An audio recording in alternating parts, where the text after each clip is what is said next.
Parasit. Mursid mengambil seputuk pistol yang tergeletak di bangku belakang angkotnya, menimbang-nimbangnya, menodongkannya di depan kaca spion, menirukan gaya polisi yang pernah muncul di film yang ia tonton di televisi tiap minggu malam.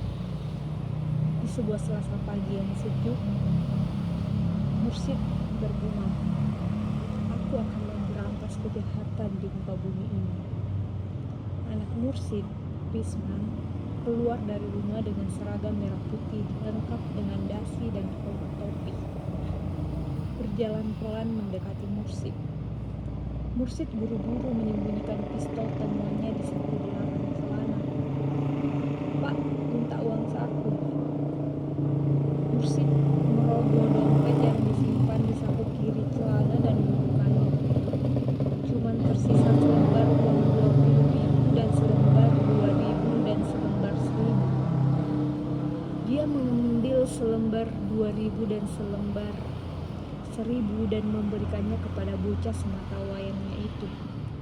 Risman menerimanya dengan raut muka penuh kegembiraan. "Saatnya kita berangkat," ujar Risman yang kemudian disela oleh sebuah teriakan dari dalam rumah. "Main berangkat-berangkat saja, tunggu ibu."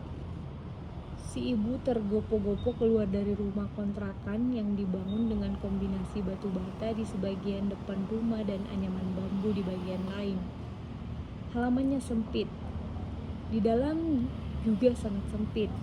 Pintu rumah dikunci, mereka siap berangkat. "Aku duduk depan ya." Risman membuka pintu angkot dan duduk manis di sebelah kursi sopir. Si ibu duduk di belakang penumpang sambil membawa tas belanjaan yang terbuat dari anyaman pandan. "Sudah siap disetirin Fast and Furious?" "Siap," sambar Risman. Mursid menepuk sebentar satu saku belakangnya. Masih ada. Kemudian dia memasukkan perseneling dan menginjak pedal gas. Seketika angkot kuningnya melaju konstan menembus pagi di Surabaya yang terbuat dari sedikit hawa sejuk dan sejumput kemacetan. Mula-mula angkot kuning Mursid berhenti di sebuah sekolah dasar di kawasan Gebang yang jaraknya tak jauh amat dari kampung Bantalan Kenangan, tempat mereka tinggal. Risman membuka pintu angkot dan melompat keluar. Ketika hendak menghambar begitu saja untuk masuk gerbang, si ibu memanggilnya. "Man, kebiasaan, salim dulu." Risman berputar kembali menghampiri ayahnya. Mursid mengulurkan tangan, Risman menciumnya. Si ibu melakukan hal yang sama dan Risman menciumnya. "Assalamualaikum." Risman lalu berlari kencang masuk melintas pagar sekolah.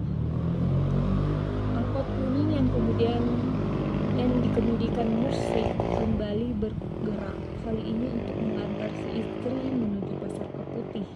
Jalanan tak begitu padat karena jam ramai baru saja lewat. Beberapa perempuan dengan motor metik melintas membawa banyak belanjaan. "Pak, apa sampean beneran ndak ada uang sama sekali?" Si istri membuka percakapan. Mursid mengingat-ingat kembali isi dompetnya. Ada selembar 20.000 dan selembar 2.000 dan selembar 1.000. Tentu saja dua yang terakhir sudah tak tinggal di sana. "Sisa buat bensin saja, Bu." "Apa sampean ndak mending cari kerja lain? Nyobain ngonlen-ngonlen kayak Pak Darus itu?" Mursid tersenyum simpul mendengar ucapan istrinya. "Kok kamu ketawa, Pak? Itu kemarin saja istrinya Pak Darus cerita. Pak Darus baru sebulan online sudah dapat 3 juta. Meski hidup pas-pasan tuh kita setiap hari bisa makan dan tetap menyekolahkan Risman." "Ya, tiap hari makan, Pak. Tapi cuma makan tempe sama sambal. Risman itu butuh makanan yang lebih bergizi. Makan tempe mulu bisa asam urat dia, Pak." "Memang bocah udah bisa asam urat, Bu?" Gak tahu pak, yang jelas nempel mulu, kasihan dia pak. Mursid menginjak pedal rem. Angkot yang semula melaju konstan kini pelan-pelan berhenti. Ya sudah pak, aku pamit ke pasar dulu. Omonganku tadi mbok dipikirin juga.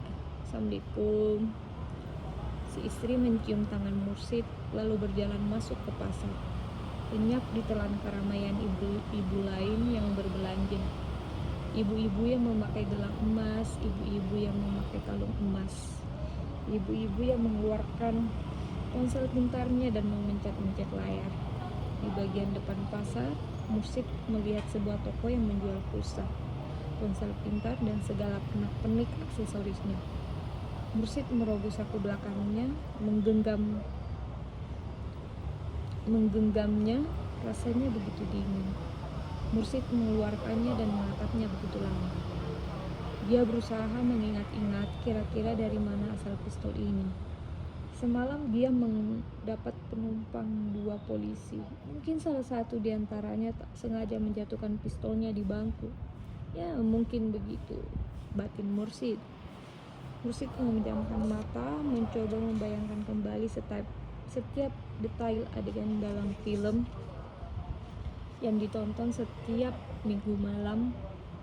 Mursid refleks mengokang pistol. Tubuhnya bergetar hebat. Sekali lagi dia mengamati toko ponsel pintar yang hanya dijaga oleh seorang perempuan muda. Mursid menggenggam pistolnya begitu erat, lalu memejamkan mata sekali lagi. Aku akan memberantas kemiskinan di keluarga aku lebih dulu, gumam Mursid di sebuah selasa yang mulai terik. Dia membuka pintu angkot, menjejakkan kaki kanannya ke atas tanah lebih dulu. Lalu tiba-tiba berkelebat sebuah bayangan aneh dalam penglihatannya. Bayangan seorang anak kecil berlari ke dalam pelukan seorang ibu, sampai kemudian 2 orang polisi datang mendekati ibu dan anak itu memberondongkan peluru ke batok kepala si ibu dan anak. Tubuh ibu dan anak itu segera limbung dalam pelukan tanah dengan keadaan masih saling berpelukan. Ada rasa sendu yang tiba-tiba menyelimuti Mursid. Matanya berkaca-kaca. Tangan kanannya yang sedang memegang gagang pistol di saku belakang celananya gemetar. Sepersekian detik kemudian dia kembali mengangkat kakinya dan menjejak tanah masuk ke angkot. Mursid menyalakan mesin angkotnya, mengucuk mata, menggebrak klakson dan membuat orang-orang di pasar menoleh ke arahnya. Saat hendak pulang, Mursid dicegat oleh 8 orang pengendara motor berjaket hijau di dekat rawa-rawa menuju tempat tinggalnya, Kampung Bantaran Kenangan. Langit sudah gelap pekat, tak ada lampu jalan, tak ada orang-orang. Cahaya hanya motor menyorot begitu terang ke arah angkot Mursid. 2 orang turun dari motor dan menghampiri Mursid dan berbicara dari jendela. Turun kamu, Cok. Kamu dan gerombolanmu kan yang ngeroyok teman kami. Mursid gemetar, jantungnya berdegup kencang. Dia menelan air liur sejenak membuka pintu. Cepat keluar ya, Cok. Pengendara satu mencengkram baju Mursid, membuat tubuh Mursid sedikit terangkat. Tanpa basa-basi, pengendara satu melepaskan bogem pentah ke pipi kiri Mursid sebanyak 3 kali dengan penutup sebuah hantaman butut ke arah perut Mursid. Mursid berguling-guling di atas aspal sambil memegangi perutnya. Pengendara 2 menendang tubuh Mursid dengan penuh amarah, kemudian diikuti oleh pengendara motor berjaket hijau yang lain. Dalam keadaan terdesak itu, Mursid kembali teringat bahwa di saku belakang celananya masih tersimpan sepucuk pistol temuannya. Mursid meraihnya dan mengarahkan pistol itu ke arah orang-orang yang mengeroyok. Sekumpulan pengendara motor berjaket hijau mundur perlahan. Sampean ada masalah apa sebenarnya sama saya, hah? Sekumpulan pengendara motor berjaket hijau memandang satu sama lain. Mursid bersiap menekan pelan pelatuk. Pengendara 2 maju selangkah. Sabar mas, sabar. Apa salah saya ke kalian, hah? Apa? Pengendara 1 dengan cekatan meraih ponsel pintarnya dan mulai menyalakan kamera lakukan. Cepat matikan, bentak Mursid. Kamu serahin pistolmu atau videomu bakal ku bikin viral. Omong apa kamu? Cepat matikan. Tinggal pencet pause lalu door. Mursid menekan pelatuk. Sebutir peluru melesat menembus batok kepala pengendara satu. Mursid tak sengaja melakukannya. Mursid panik. Mursid tak sengaja melakukannya. Mursid gemetar. Tangan Mursid terasa lemas. Pistolnya terlepas dari genggaman. Pengendara satu limbung dalam dekapan rekan-rekannya. Kepalanya bersimbah darah. Mursid panik sembari melangkah mundur. Pistolnya jatuh menghantam aspal dan terpental. Mursid masuk ke angkotnya dan berusaha menyalakan mesin. Mursid meloloskan sebatang udang garam dan menyelutnya. Mursid memandang kerumunan pengendara motor berjaket hijau di depannya. Mursid memejamkan mata. Sudah siap disetirin Fast and Furious. Siap. Mursid memasukkan persneling dan menekan pedal dengan kekuatan maksimum. Risman menyalakan televisi. Si ibu membawa sebakul nasi dan sepiring lauk dan satu cepuk sambal dan menaruhnya di depan Risman. Man, makan dulu. Tempe lagi, Bu. Sudah, jangan protes, cepat makan. Si ibu mengambilkan nasi dan 2 potong tempe dan 1 sendok kecil sambal untuk Risman. Bapak kemana ya, Bu? Biasanya jam segini sudah pulang. Iya, tumben bapakmu belum pulang. Si ibu mengambil remote dan membesarkan volume televisinya. Bu, lihat Bu, kayak Fast and Furious. Si ibu segera mengganti saluran televisi. Ya, kok diganti Bu? Belum cukup umur kamu, sudah lanjut makan kan? Ibu gak makan juga. Si ibu terdiam sebentar. Ibu nunggu bapakmu pulang saja. Si ibu masuk ke kamar, mengambil buntalan kain jari dan berusaha sekuat tenaga membenamkan segala kesedihannya.